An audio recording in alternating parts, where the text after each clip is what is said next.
Assalamu alaikum all. Welcome back to episode 30 of Arabella's LCI. In episode number 12, we have learned the concept of third component of the lean canvas when mentioned, the existing solution. In that episode, we introduced the concept along with its one question, two sub-questions and 6 items in the LCI checklist number 3. Along with these 6 items, we have also talked about multiple databases that can support the information and from which we can develop the templates supporting the third component of LCI. So today, we are moving ahead with a hands-on activity supporting the third component of LCI. For the third component of the LCI, the existing solution, we also need to explore certain databases. Though we know what are those databases from the previous episode, but just to name few, suppose IBIS World and BCC Research. With the help of these databases, today we are going to work on template number 7 of the LCI, the market matrix. Let's have a closer look to our market matrix. You can see this market matrix and find some similarities between the article matrix, the patent matrix and this matrix too. You remember when you were working with the article matrix and the patent matrix, the purpose was to explore information to further enrich your literature search. The existing solution also helps us to look in more depth of the literature, but this time it is with respect to the existing solutions available in the market. So you can see in the columns of the market matrix having harmony with the other matrices, starting with the keyword search. The keyword search, as you remember, when we were learning from the template number 4, always have 3 things in it. The first thing that is defined as a problem of a real world, which an inventor or an entrepreneur need to solve. The existing solutions related to that problem in the context of application.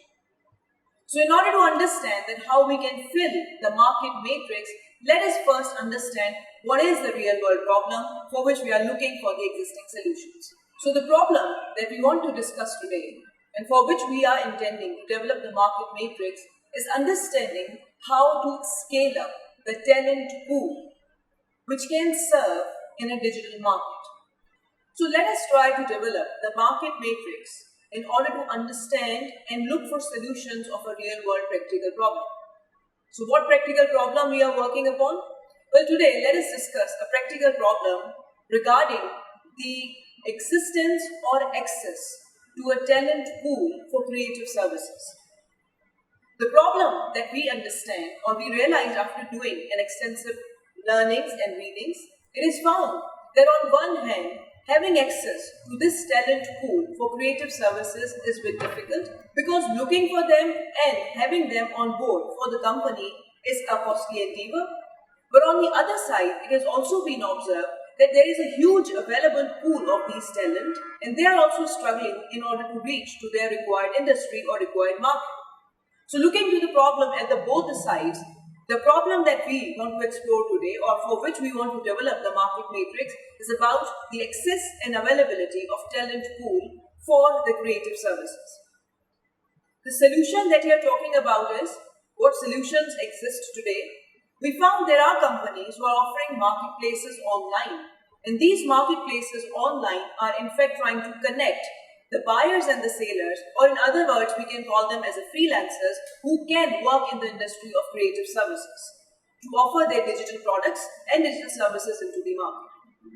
And if we need to understand the context where we want to apply it, if we're talking about an online marketplace, then it's global.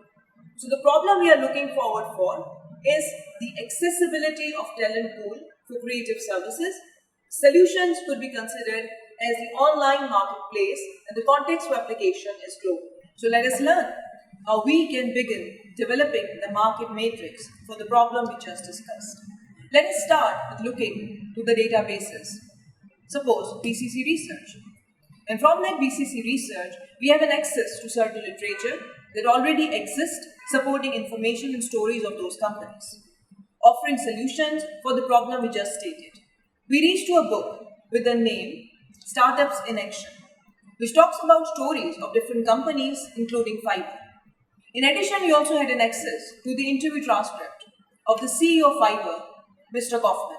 We also had to visit the website of that company, and by looking to all these different resources of information, let us develop the market matrix.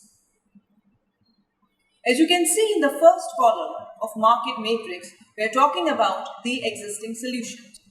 In the existing solution column, we are going to look for services that are already out there.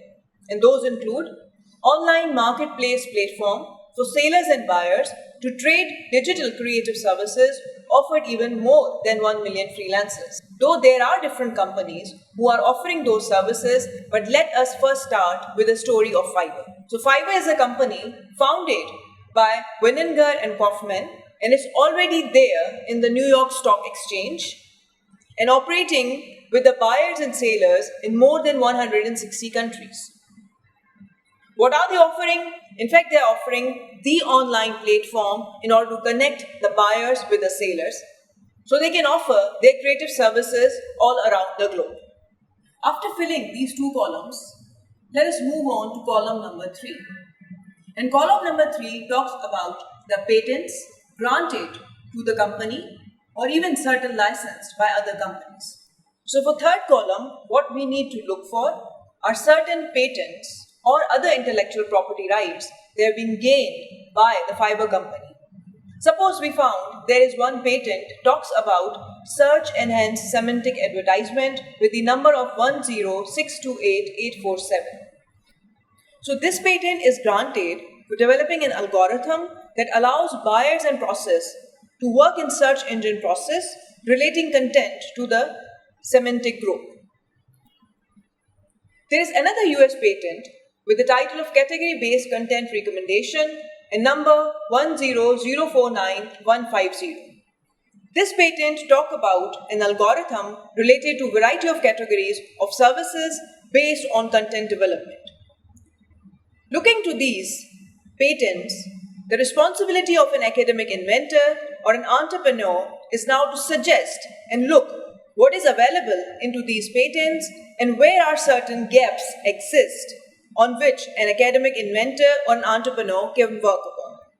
Reading to the contents of those patents, now it's a responsibility of an academic inventor and an entrepreneur to suggest what is available through these patents, what has been granted, and what are the deficiencies or limitations on which an academic inventor can further work upon.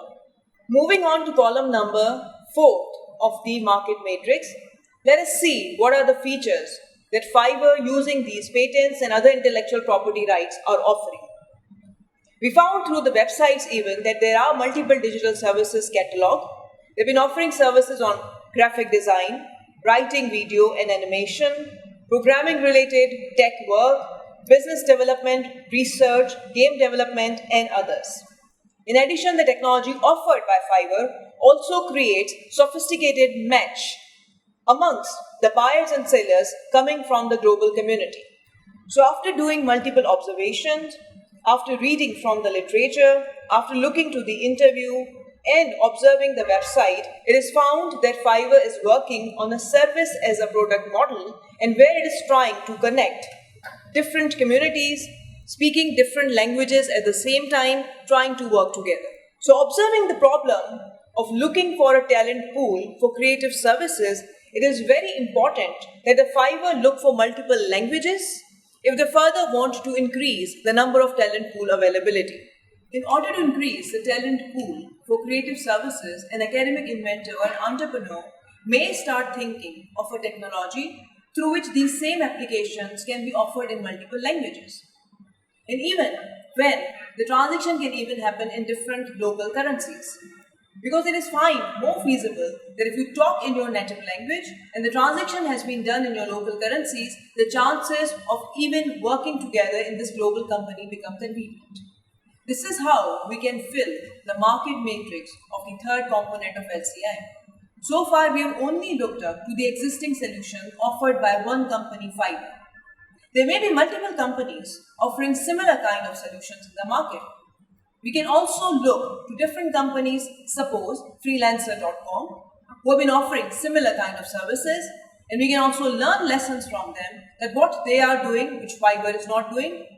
And if we want to increase the range of the products and the services not only to the digital level, there are other companies who are using online marketplaces for selling their physical products. Threadless.com is a company that is allowing the community to work as crowdsourcing, and in that crowdsourcing, the community itself is designing some shirts, and Threadless.com is providing these printed shirts to them. Along with this Threadless.com, we can also see an example from Foodpanda. And that Foodpanda, we know that local kitchens can sell their food, make it available for larger community. Another existing solution can be considered from an example of Upwork. So learning from different stories of the businesses, we can further enrich the market matrix. The purpose here is to only understand what is available outside in the market, but at the same time, what is not available in the existing solutions. And whatever is not available in the existing solution will of course help the academic inventor and the entrepreneur to further polish their research gap. So in order to conclude today's episode, we found that there was a problem, and that problem was the availability of talented pool for creative services that has been addressed by different companies, including Fiverr already. But still there are certain limitations which can be approached by academic inventors and entrepreneurs when they come up with their advanced technologies. For the next episode, we will move on further into template number 8 of the LCI to see how this third component of the LCI, the existing solution, completes. In today's episode, we concluded template number 7, the market matrix. In next episode, we'll learn template number 8. So for today, have a good day and thank you very much for watching.